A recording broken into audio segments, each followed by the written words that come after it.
Imagine being, say, tune-ups on the guitar and guitar lessons.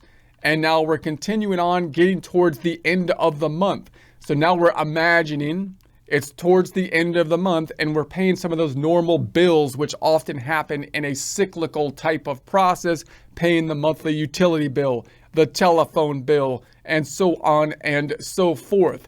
Now, when we pay off these bills, there's a couple different ways we could think about doing them, which will depend in part on the type of industry that we are in and possibly the size of business that we have. In other words, what we would like to do typically with accounting software is try to automate things as much as possible. And with the monthly repetitive bills, that's where you have a lot of times the biggest potential for the low-hanging fruit to try to automate things, because those are the things easy to automate.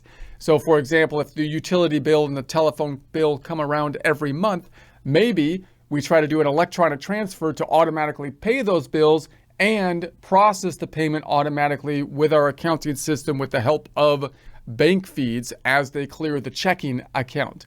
So that would be great. However, if we're in a larger kind of accounting system, it might be the case that time value of money becomes more important. In other words, when the utility bill becomes due, it usually sends you the bill and says, hey, you got a month to pay it.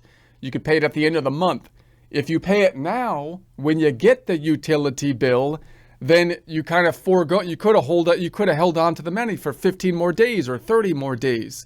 Now, normally that doesn't matter for small businesses when we're talking about fairly small dollar amounts. But if we're talking about businesses that have a whole lot of transactions, thousands, tens of thousands of transactions, and they have large dollar amounts, holding on to the money for 15 more days becomes more important. And that's when we might put it in the books as accounts payable and then pay it as late as possible according to the